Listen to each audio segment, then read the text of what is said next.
My learning opportunity is called Boy Scouts and Girl Scouts. Can you be in both?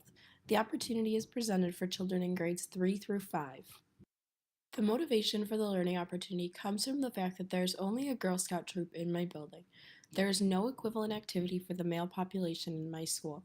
Both of these organizations teach life skills, self-confidence, and form friendships. A lot of these skills are things that my students do not get at home and greatly benefit from getting at school.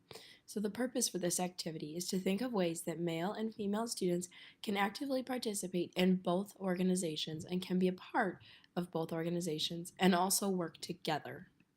Students will begin by watching a short video clip on MSNBC. This video clip goes a little more in depth on the issue and also what is going on in other places.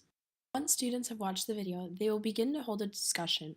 What were their thoughts on the video? How would you feel if you were excluded? How would you feel if you got to join as a Boy Scout or a Girl Scout? How would you feel if a Boy Scout were not allowed to be with the boys?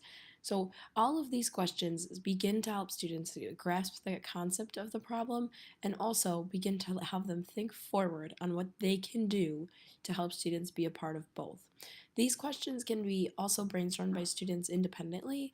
You can give them a chance to talk about these questions in a group. You could also do this as a whole group think, pair, share activity. It really depends on the group of students that you are working with. For activity 2, students will take what they learned from the video and their discussion and begin to brainstorm questions that they still have. For your students who are a little bit younger, you can give them sentence starters, such as what do you still want to know about? What are you still wondering about, etc. Once students have brainstormed their questions, please give them a chance to interview a Girl Scout or Boy Scout leader. Now please note, this is not a formal interview. This is just a question and answer session. These interviews will not turn offensive or nasty in any way, and students will simply ask matter-of-fact questions. These questions can be yes or no answers. These questions can ask that person their thoughts and feelings, but these questions should not give any sort of opinion or idea that can be nasty. Okay, this is not a discussion, it's simply a question and answer, and the goal is to recognize misconceptions and begin to work together to develop solutions and also identify areas where solutions can be made.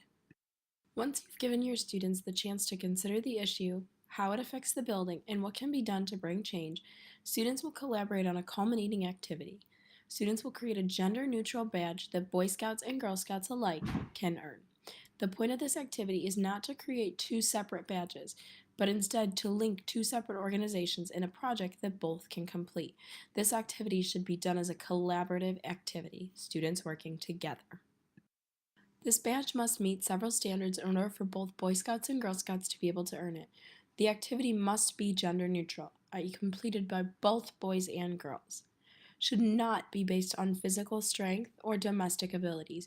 These are major stereotypes that we are trying to avoid when speaking on terms of gender neutrality. It should be based on both intellectual and physical concepts. There should be some sort of thought that must be put into the badge prior to earning it, as well as some sort of physical component.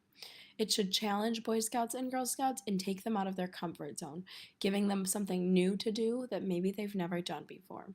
It should also be a joint effort between Boy Scouts and Girl Scouts to earn the badge. The group should work together to earn the badge. It should not be something done by one group.